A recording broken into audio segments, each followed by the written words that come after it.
E aí pessoal, tudo bem? O meu nome é Paulo Hatz, esse aqui é o Livraria em Casa. E o vídeo de hoje, gente, eu resolvi falar de farofas cults. Aqui tudo é delicioso. Recentemente, eu não me lembro de algum vídeo que eu fiz, eu falei que algum livro que eu tava descrevendo, e eu falei, esse livro aqui ele é cult, mas ele é uma farofa, mas ele é cult. E eu fiquei com esse nome na cabeça, eu falei, nossa, eu devia usar essa marca, entendeu? Fazer um projeto com esse nome, farofa cult. Talvez, quem sabe, venha aí esse nome em algum outro lugar, talvez abrir uma livraria, abrir uma, sei lá, uma lojinha, alguma coisa chamada farofa cult, não sei, fazer uma camiseta. Mas o ponto é, o meu objetivo desse vídeo, na real, trazer alguns livros que eu acho que algumas pessoas podem ter algum preconceito ou medo de ler por achar que eles são muito difíceis, densos, sei lá, complexos, que eles são muito inacessíveis, que a linguagem é difícil, sei lá, mas falar que na verdade eles são super acessíveis. Então é uma brincadeira, tá? Não tô dizendo que ele é uma farofona. Vocês vão ver que eu vou falar de vários livros aqui que não é tipo farofona acotar, entendeu? Não é isso. Ele é um livro que ele tem uma mensagem, ele tem uma profundidade, mas ele é escrito de uma maneira que qualquer pessoa que lê vai entender, vai acessar, vai gostar, entendeu? Gostar não sei, né? Mas vai entender, vai acessar, vai captar, aquela que procurou vários sinônimos da mesma palavra pra poder aumentar o vídeo. Eu já vou trazer um primeiro exemplo aqui que faz todo sentido. Mas antes, se inscreve no canal, me siga nas redes sociais, não esquece que podcast é toda quarta-feira, gente. Ouve o podcast, por favor, bota na sua lista pra você ouvir. Toda quarta-feira tem podcast com um convidado diferente, tá? Em todas as plataformas de áudio. Me siga na rede da dancinha que eu tô produzindo conteúdo, muito conteúdo lá, mais do que pra cá, aquelas mentiras, que aqui tem muito mais tempo, né? Mas eu tenho feito quase todo dia lá. E é isso, vamos lá. O primeiro livro é um livro que eu demorei muito tempo pra ler, porque eu fiquei com medo. Fiquei com medo de não conseguir entender, de empacar na leitura, sei lá, entrar numa ressaca literária, de não conseguir entender a vibe do autor, enfim, e é O Filho de Mil Homens, do Walter Ugumãe. Essa é uma leitura que eu fiz há pouco tempo atrás, eu tava fazendo uma viagem, né? Eu fui pra Portugal, e aí eu decidi ler um autor português, porque eu acho que eu nunca tinha lido um autor português antes. E o Walter Ugumãe é, tipo, um dos mais famosos, né? Dos autores contemporâneos de Portugal, ele é o mais famoso. E aí eu peguei O Filho de Mil Homens, porque era um livro que eu já tinha na estante, e eu já tinha ouvido muita gente falando do tipo, vai começar por Walter Ugumãe, começa por esse. E ele é um livro que foi interessante porque, assim, primeira coisa, quem publica aqui no Brasil é a Biblioteca Azul. E a Biblioteca Azul, ela trouxe esse livro pro Brasil sem fazer nenhuma adaptação da língua portuguesa de Portugal pra língua portuguesa do Brasil, né? Então, sim, a linguagem do livro é em português de Portugal. E aí, quando eu comecei a ler, eu fiquei, meu Deus, será que eu vou conseguir? Aquelas como se eu não fosse falar a minha própria língua, né? Será que eu vou conseguir? E, gente, em 5 páginas você supera, entende e dá um charme, sabe? Eu acho que dá um charme. Dá uma pitada. Ainda mais que eu tava viajando pra lá, então eu tava ouvindo muito do sotaque, então dá um charme, dá uma pitadinha gostosa naquele livro. Além disso, gente, conta uma história que podia ser facilmente uma novela das 6 da Globo, sabe? Porque ele conta a história de um cara que tem 40 anos de idade, ele mora numa vila de pescadores. É muito novela das 6 da Globo, né? Vila de pescadores. Isso é muito anos 90 da Globo. Aí ele mora lá naquele lugar e o sonho da vida dele é ser pai. E ele nunca conseguiu ter filho com ninguém, com nenhuma mulher e tal. E ele sempre quis ser pai. E aí tem uma mulher da vila, ali do lugar que eles moram, que ela é uma mulher com nanismo e ela tem um filho e parece que ela morre, se eu não me engano. E esse filho fica órfão. E aí ele tinha tipo uns 12 anos de idade. E aí falaram, olha, você não queria ser pai? Temos aqui uma criança que está sem mãe e que você pode cuidar dessa criança. E aí ele pega essa criança pra cuidar e decide ser pai desse garoto. E ao mesmo tempo, esse cara, ele o que é mais legal nele é que além dele olhar pra esse menino com um olhar de acolhimento, ele também olha pra outras pessoas do lugar. Então, por exemplo, tem uma menina que ela não é mais virgem e por causa disso a família dela não consegue casá-la com ninguém. E aí ele vai lá e busca ela também, sabe?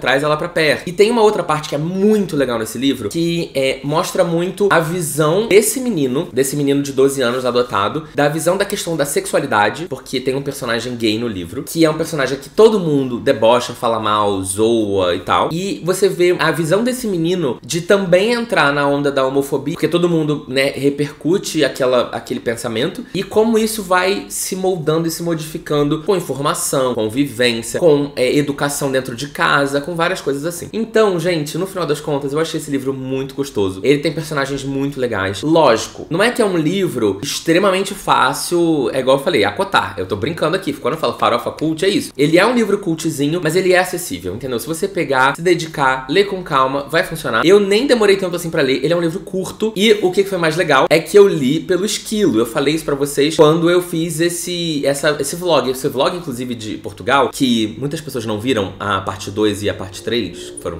3 partes. A parte 1 até que foi bem vista, mas a parte 2 e a parte 3 não. Perderam, porque é um vlog incrível. Cinematografia perfeita, galera. Mas enfim, e aí lá nesse vlog eu falei muito desse esse livro, porque foi um livro que eu li no Esquilo, porque ele tem disponível gratuitamente no Esquilo, obviamente, dependendo do seu plano de operadora de celular, né? Então você vai entrar lá no site do Esquilo ou no aplicativo do Esquilo, vai colocar o seu número de celular e vai verificar se você tem acesso ou não aos planos que o Esquilo te dão ali dentro. E aí, o Esquilo, ele te libera um livro por mês, né, pra você ler. E aí, se você não quiser ler aquele livro do mês, você pode pedir pra trocar. E aí, quando você clica em trocar, ele te libera todo o acervo do Esquilo. Todos os livros. Todos.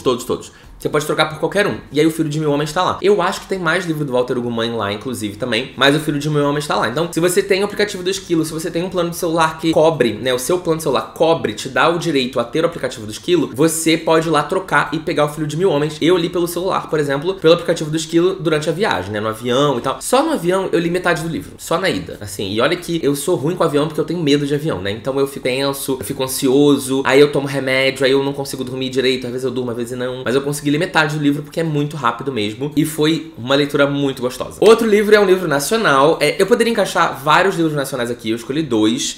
Escolhi dois, né? Escolhi dois especificamente porque eu acho que eles podem ter essa vibe e podem assustar as pessoas. Que é, o primeiro é o Tudo é Rio, da Carla Madeira. É um livro que eu já falei várias vezes aqui no canal, então não preciso ficar me estendendo. É um livro que eu amo, que eu adoro. Toda vez que eu falo desse livro, inclusive no vídeo que eu fiz desse livro, que você pode assistir, pois não tem spoiler. Eu acho que tem uma parte no final que tem spoiler, mas praticamente o vídeo todo não tem. Que eu falo muito sobre como esse livro parece uma novela da Globo também. Inclusive, quem comprou os direitos pra fazer a adaptação foi a Globo. Então já viu, vai ser uma grande novela da Globo. Esse livro é incrível. E eu já falei milhões de vezes, né? Conta a história de um casal, e aí o casal tragédia, e aí o homem se separa da mulher, aí o homem acha uma garota de programa. É a garota de programa mais famosa do lugar ali também. Se passa no interior do Brasil, que a gente não sabe bem onde. E aí as histórias deles se misturam ali naquele lugar, né? O que é interessante é exatamente isso. Primeiro, quando você vê a capa do Tudo é Rio, você fala assim, cult. É uma capa cult, né? Coisa do mar, né? Da água, com mini ondinhas. É uma capa cult, mas ele é um livro que, é o que eu sempre falo, a Carla escreve de uma forma extremamente acessível. Ela é a nossa Connie Hoover, que ela zoa, pelo amor de Deus, a Carla vai saber disso, vai vir aqui me criticar, eu ainda quero que a Carla venha um dia no meu podcast. Não é isso, é que a Carla escreve dramalhão, drama pesado, de uma maneira muito profunda, muito foda, que ao mesmo tempo é fácil de ler, entendeu? Então é isso, se você gosta de uma novela da Globo, eu não diria que Tudo é Rio é novela das 6, eu diria que Tudo é Rio ou é novela das 8, ou é minissérie, aquelas das 11, sabe? Porque tem essa coisa da garota de programa mais famosa e a parte do lugar onde elas moram, né? Do prostíbulo do bordel. É muito vibe Globo, gente. Pelo amor de Deus. Novelas da Globo que se passam nos interiores e tal, sempre tem essa vibe. Então é muito legal esse livro. Tem uma discussão sobre o final, que eu sempre também falo sobre, porque eu acho que não tem nada de romantização, mas enfim. Opiniões são opiniões, cada pessoa vai ter a dela. Leia o livro, se você não leu ainda, e tire sua própria conclusão. Mas eu acho esse livro maravilhoso e ele é muito fácil de ler. Quando eu comecei assim, eu fiquei, meu Deus, esse livro é uma delícia, é uma delícia. É tiro, porrada, bomba, fofoca, confusão, traição, dedo no olho. É assim que eu gosto, amo. Você não me afronte, não. Sou fofoqueira mesmo. Então não fique achando porque tem essa capa e porque é livro nacional, porque tem essa coisa do livro nacional, e ele vai ser um livro inacessível. Fala de assuntos muito interessantes, de assuntos pesados, de questões que a gente passa, principalmente nos interiores. É muito bom, gente, sério, é muito, muito legal, de verdade. Mas ele tem esse cheirinho cult, mas ele é uma farofinha. Já que falei de livro nacional, vou falar de Torturado. Já tem um tempo que eu não falo de Torturado aqui, então tá tudo certo, ninguém vai me criticar. Torturado é o livro de Itamar Vieira Júnior, o livro mais vendido do ano passado aqui no Brasil. Um livro incrível que também teve os direitos comprados pela HBO, então vai ter alguma coisa aí, não sei se é série, se é minissérie, se é filme, mas é um livro maravilhoso, maravilhoso, que conta a história de duas irmãs. Elas moram num lugar que é tipo assim, também é no interior de algum lugar do Brasil. Elas moram tipo numa roça, então assim, a família delas, eles não recebem salário, eles trabalham fora, numa fazenda de algum fazendeiro que vota no... votou 17? E aí, esse fazendeiro, ele não paga salário, ele fala assim, você pode usar um pedaço da minha terra, você mora aí, então em troca do trabalho, você mora em péssimas condições nesse lugar. Você não pode fazer casa de cimento, você tem que fazer uma casa de alguns materiais que são mais fáceis de você demolir a casa, se eles tiverem que ser expulsos do lugar, enfim, uma treta dessa. E você vai acompanhar o crescimento dessas irmãs por um longo tempo. E como a vida de cada uma meio que se separa, sabe? Uma vai ter uma vida, outra vai ter outra. E tudo permeando essa família, esses lugares. Eles são pessoas pretas, então tudo que eles já passam pela questão de cor da pele, pelo lugar onde eles vivem, pela qualidade de vida péssima que eles têm, enfim. É um livro maravilhoso e que, de novo, eu acho que espanta exatamente por ser essa coisa de nacional contemporâneo e por falar de questões raciais e tal. Eu acho que tem muita gente que fica assim, não vou curtir, eu não vou entender, ou é muito pesado, ou isso e aquilo. E é um livro extremamente acessível. Lógico, ele tem suas partes pesadas, né, de serem cruéis, duras, mas não é um texto duro. Então assim, os acontecimentos são difíceis e duros, mas o texto é muito tranquilo e você consegue ler de boa. Também parece uma grande novela da Globo. No final das contas, todos esses livros dariam novelas da Globo. Essa é a minha referência porque eu fui uma criança e adolescente que assistia novelas da Globo. Então todas as minhas referências de coisas farofonas são novelas da Globo. Mas é isso, ele tem uma escrita muito acessível, mas ele tem uma camada muito interessante de questões sociais, que são importantes da gente analisar. Falando em questão social, importante de analisar, e de coisas difíceis, o que eu trouxe aqui é Herdeiras do Mar, da Mary Lynn Bratchett. Eu até fiquei na dúvida se eu colocava esse livro ou não. O Rodolfo falou assim, eu olho pra esse livro e acho que ele tem cara de cult. Eu falei, então tá, resolvi trazer. Eu li esse livro esse ano, né, com o pessoal dos apoiadores, e o Herdeiras do Mar, ele é um livro muito pesado na questão do que acontece, mas o texto é super tranquilo de ler, né? Ele conta a história de uma família da Coreia, isso antes da Segunda Guerra Mundial, ali pelos anos 40, se eu não me engano, ou durante o início da Segunda Guerra Mundial, nos anos 40, né? A Segunda Guerra acabou em 45, isso foi ali por volta dos anos 40, 30 e pouco, enfim. Essas duas meninas são duas meninas que são irmãs, uma mais velha e uma mais nova, óbvio, né? A não ser que elas fossem gêmeas.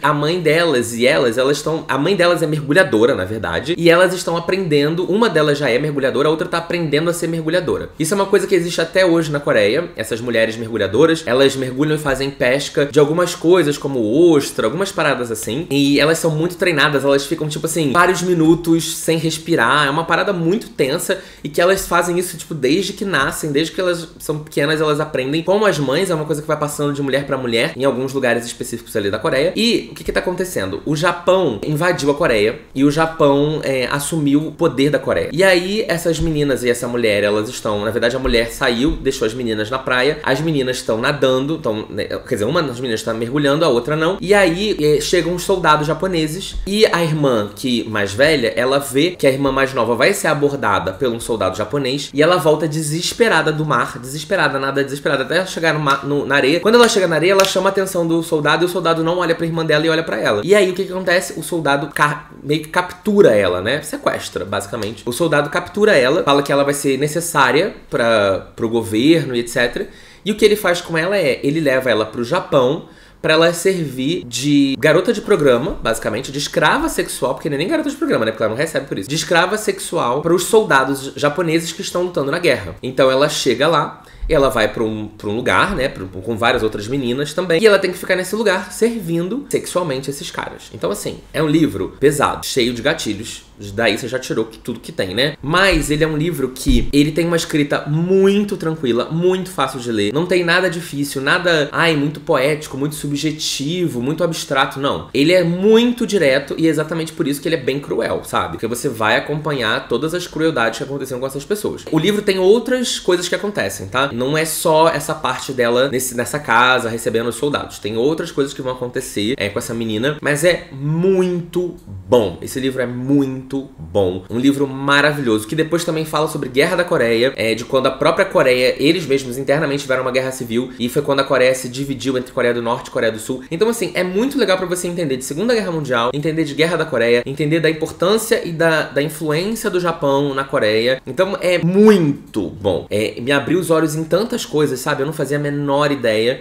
Hoje, quando eu penso no Japão, eu já fico meio assim, sabe? Então, assim, vale muito a pena ler de verdade, mas saiba, é difícil. Não é história real, tá? Mas é baseado em fatos reais. Um outro livro que eu trouxe aqui, ele tem uma vibe... Eu não sei se vocês vão concordar comigo. Talvez ele seja ao contrário. Ele tem uma escrita mais cultzinha, mas ele é uma farofa. Que é Me Chame Pelo Seu Nome, do André. Esse é um livro que é um dos meus favoritos, eu adoro e tal. Já virou filme, aquela coisa toda. Inclusive com Armie Hammer, né? Que quem não tá sabendo, cuidado com o que vocês vão pesquisar. Mas o Armie Hammer, que fez o ator, né, o que faz o Oliver, o menino mais novo, né, o cara mais novo do filme, ele envolve coisas de canibalismo, tá? Ele canceladíssimo. Esse cara foi canceladíssimo. Ele não mora nem mais nos Estados Unidos. Ele, tipo, fugiu. Ele mora em outro país. Então, assim, é uma coisa pesada. Mas, enfim, o filme e o livro são muito bons. Esquece essa parte. Pior que é uma merda, porque eu achava ele um gato no filme. Eu ficava, ai, que gato. E hoje ele é um babacão. Quer dizer, na verdade sempre foi, né? Mas agora a gente descobriu. E aí, o livro, ele... Assim, a história de dois caras, um menino de 17 anos e um cara de 24. O cara de 24 é um americano que vem pra fazer tipo que um intercâmbio. E ele fica na casa desse menino de 17 com os pais dele, na Itália. Ele vai passar uns meses ali e aí ajudando a família e ao mesmo tempo estudando, vivendo na Itália, né? Um intercâmbio cultural. E aí ele vai fazer muitos intercâmbios, inclusive com o Hélio, né? Eles vão intercambiar muito, um intercambiando dentro do outro. Depois de um tempo, o intercâmbio vira turismo sexual. É fofo, é uma delícia, é maravilhoso, que vocês já se imaginam tudo, né? Porém, o que acontece? Esse é um livro que ele tem uma vibe cultzinha e o autor, eu acho que ele quis. Eu acho que o autor, quando ele escreveu esse livro, ele pensou assim, eu vou escrever um livro cult. Mas ele escreveu uma farofa. Mas, quando você lê... O filme é uma farofa. Mas quando você lê o livro, ele tem uns momentos, assim, sabe? Umas reflexões do personagem. Que é essa hora que eu sinto que o autor, ele queria fazer uma coisa cult, uma coisa parnasiana, como o Rodolfo diz. Uma coisa subjetiva. Mas ele não consegue. Porque depois muda a cena. É um comendo pêssego, passando pêssego no pinto do outro, botando na cara, na boca. Então, assim, no final das contas, é uma grande farofona LGBTQIA+. Até onde eu sei, um personagem é bi. Na verdade, os dois são meio que bi, né? Um é um hétero que tá se descobrindo possivelmente bi, o outro é um menino que já pega homens e meninas, então tecnicamente ele já é bi mesmo. Mas assim, é uma safadeza, mas tem essa vibe, essa camada de uma coisa mais inteligente, sabe? Abstrata, mas que não se sustenta, entendeu? O próximo livro é um desses também. Esse daqui, eu acho que a autora, ela se esforçou também pra fazer um cult. E até, eu acho que ela até consegue, mas eu vou dar uma dica pra vocês. É O Belo Mundo Onde Você Está, da Sally Rooney. Sally Rooney é a mesma autora de Pessoas Normais. Pessoas Normais? Pessoas Normais. Eu sempre confundo com Gente Ansiosa e Pessoas Normais. Conversas Entre Amigos é uma autora que eu adoro, já li os livros dela. Toda vez que ela lança alguma coisa eu leio. E O Belo Mundo Onde Você Está é o livro dela que eu menos gosto. Mas é um livro que eu gosto, mesmo assim. Eu dei acho que 4 estrelas, alguma coisa assim. Então é um livro muito bom. O Belo Mundo, ele é o livro mais... Pra mim é o livro mais difícil da série. Eu acho que o Pessoas Normais talvez seja o mais fácil, Conversas depois e O Belo Mundo depois. Embora Pessoas Normais e Conversas Entre Amigos sejam muito parecidos. O Belo Mundo, ele conta a história de 4 pessoas.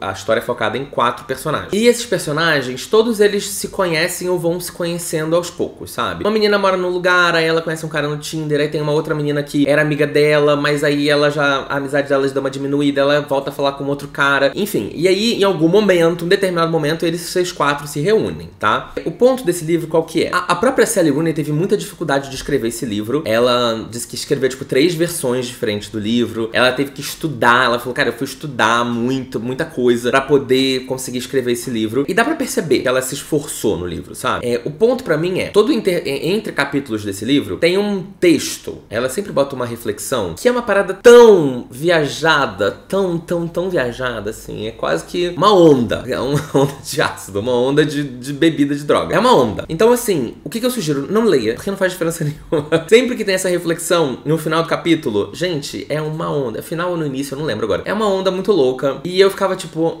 E o resto do livro não é normal. O resto do livro é super tranquilo de ler. Mas esse pedaço você fica assim, tem alguma coisa estranha aqui. Então, assim, a farofa e o cult estão sobrevivendo ali dentro, entendeu? Ela coloca uma parada, a narrativa super normal, e daqui a pouco ela vai lá e coloca uma reflexão super fora da casinha. A própria Sally Rooney, ela tem um jeito de escrita, que eu não sei o nome técnico disso, mas quem já leu Sally Rooney sabe, né? Então ela já tem uma vibe cult na escrita, que ela, tipo assim, ela não bota travessão, ela não bota quase pontuação, é um fluxo de pensamento, assim, que vai, do nada, você tem que prestar atenção um pouco pra você entender quando o narrador tá narrando e quando é uma pessoa que tá falando. Mas eu sempre disse isso, pra mim, tá? E Pessoas Normais é um livro muito popular. É uma coisa que pra mim demora 5 páginas pra eu me acostumar. Depois eu já me acostumei e flui, entendeu? Então não é tão difícil assim. Mas é sempre bom dizer. Então assim, eu acho que a Sally, ela quer ser cult, entendeu? Ela quer que daqui 100 anos os livros dela caiam no vestibular americano.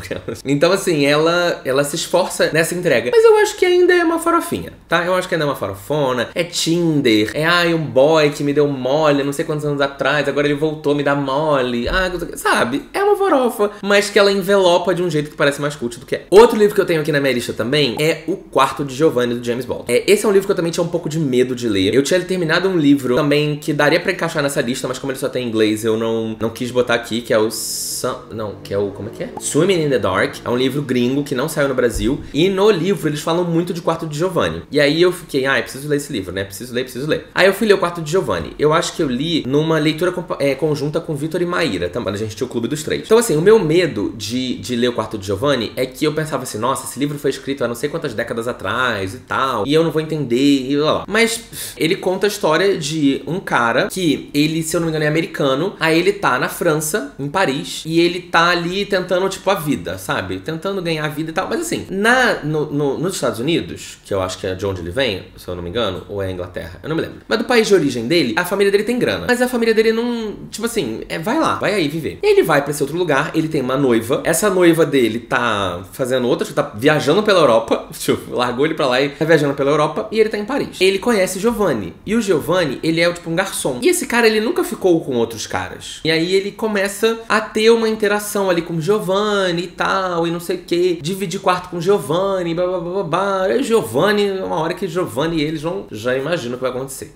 E o que é mais legal desse livro é que ele fala muito sobre descoberta de sexualidade numa idade mais avançada. Esse cara não é velho, tá? Ele tem 20 e poucos anos. Mas mesmo assim, por exemplo, eu falo por mim, eu sempre suspeitei da minha sexualidade desde criança. Desde quando eu lembro de existir, jardim de infância, eu já gostava de homem. Então, tem muita gente que é assim, né? Eu acho até que a maioria das pessoas talvez seja assim. Tô falando da minha cabeça, não fiz pesquisa. Mas tem muitas outras pessoas que vão se descobrindo e vão se entendendo ao longo da vida, né? Então é muito interessante ver essa descoberta ao longo da vida. E tem algumas outras pautas interessantes ali naquele livro também. O cara, personagem principal, que eu já esqueci o nome, porque eu só lembro do Giovanni. O Giovanni não é o personagem principal. O cara principal, ele também é bem babaquinha com a mulher dele, com a noiva. E a noiva volta. A noiva não sabe o que tá acontecendo, mas ela sente que tem alguma coisa errada acontecendo. Mas é um livro muito tranquilo de ler. Eu acho que ele tem esse estigma muito porque ele é um livro clássico até nos Estados Unidos. É um livro que também é muito discutido, é muito debatido, é muito levado em várias pautas, etc, etc. Então ele fala de uma temática que não era uma temática muito aceita e discutida na época que o livro foi publicado. Então ele é um livro muito importante. Lógico, existem coisas ali que são erradas. Por exemplo, eu acho que tem um ponto ou outro de transfobia, de misoginia, mas é uma coisa que é um retrato de uma época, entendeu? E eu acho que também não é uma parada do autor defendendo aquilo, eu acho que é um comportamento do personagem. Então não é um livro que você vai terminar amando os personagens, mas você vai refletir muito sobre essa questão de orientação sexual numa outra época, num outro momento, e foi uma publicação muito corajosa mesmo assim. E pra finalizar, eu trouxe A Casa Holandesa, da Anne Pratchett, que eu li... Foi com o Vitor também, a Maíra? Eu acho que A Casa Holandesa eu li pro Clube dos Três também. Nossa, eu trouxe vários livros aqui do Clube dos Três. Com certeza. É Pratchett ou Anne Patchett? O nome da moça é Anne Patchett. Inclusive, por exemplo, se vocês quiserem comprar e-books pro celular de vocês, agora o Esquilo tem uma loja, tá? Você pode comprar o e-book, pagar lá pelo site do Esquilo e ele vai aparecer no seu aplicativo do Esquilo. É só você comprar com a sua conta, né? Logar no Esquilo, no site do Esquilo com a sua conta, que é a mesma conta do seu aplicativo do Esquilo. E aí você comprando lá, vai aparecer no seu aplicativo o seu e-book. Tem um monte de e-book. Inclusive, nesse momento dessa gravação aqui que eu vi, Herdeiras do Mar tava num preço ótimo. Tava tipo assim, menos de 15 reais, 14 reais, uma coisa assim. Então, se você... eu não tenho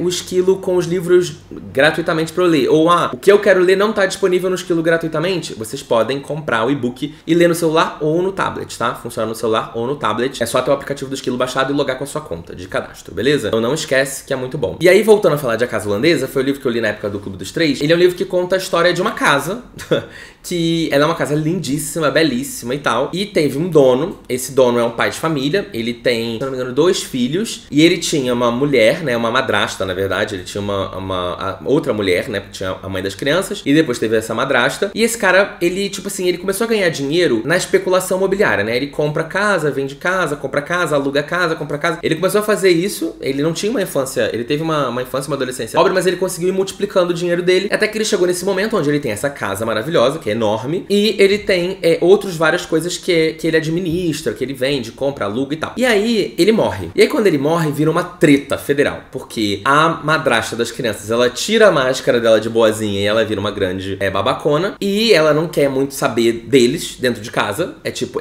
ela tem um filho, inclusive. Ela tem um filho com o cara, então na verdade o cara tem 3 filhos.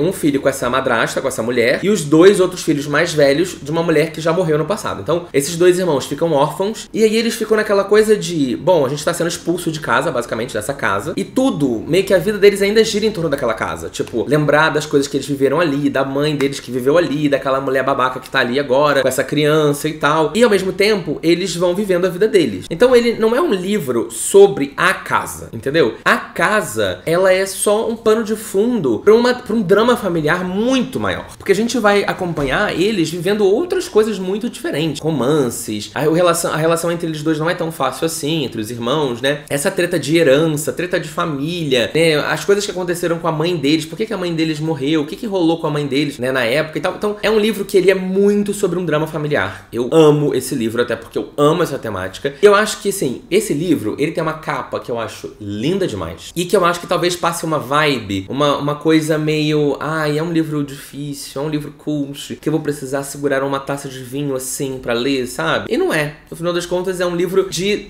treta de família, entendeu? De uma mulher chata que expulsa os outros, aí os outros querem bater na mulher, a mulher não pode bater porque não pode bater em mulher. Aí eles xingam a mulher, aí é uma confusão, aí um briga com o outro também. Então, na verdade, é sobre a vida desses personagens depois da morte do pai. E eu amo demais tanto essa história quanto essa temática. A capa desse livro eu acho linda demais. Então é uma dica maravilhosa de um livro que parece ser cult, mas é super fácil de ler. Esse daí dava sessão da tarde, tá? Esse daí viraria um filmezinho sessão da tarde, gostoso, com madrasta, aquelas. É uma delícia. Bom, gente, espero que vocês tenham gostado dessa lista, tá? Sejam como eu, farofa e cult ao mesmo tempo. Eu vivo nesse meio hoje em dia, onde eu leio um Makotari, daqui a pouco eu leio um Walter Ugumãe, e aí daqui a pouco eu leio uma Colleen Hoover, falar Kelly Hoover. Eu leio uma Colleen Hoover, e daqui a pouco... Hoover. Gente, tá difícil. Uma Colleen Hoover, e daqui a pouco eu leio o quê? Eu leio uma Carla Madeira. Então é isso, um Jefferson Tenório. Agora minha vida é assim, entendeu? Eu tenho gosto pra tudo. Ninguém vai poder dizer mais assim, o canal dele só fala de um livro que eu não gosto. Eu falo de todos. Então você tem que gostar, é obrigatório, tá? Dá um gostei nesse vídeo que me ajuda muito, se inscreve no canal que me ajuda mais ainda. Não se esquece de baixar o aplicativo do Esquilo ou de comprar os seus e-books pela loja do Esquilo, que eu vou deixar também aqui na descrição pra vocês entrarem lá. Me sigam nas redes sociais, eu tô em todas, inclusive na rede da dancinha. Não esqueçam do meu podcast na quarta-feira. E é isso, gente. Um beijo e até o próximo vídeo. Tchau, tchau.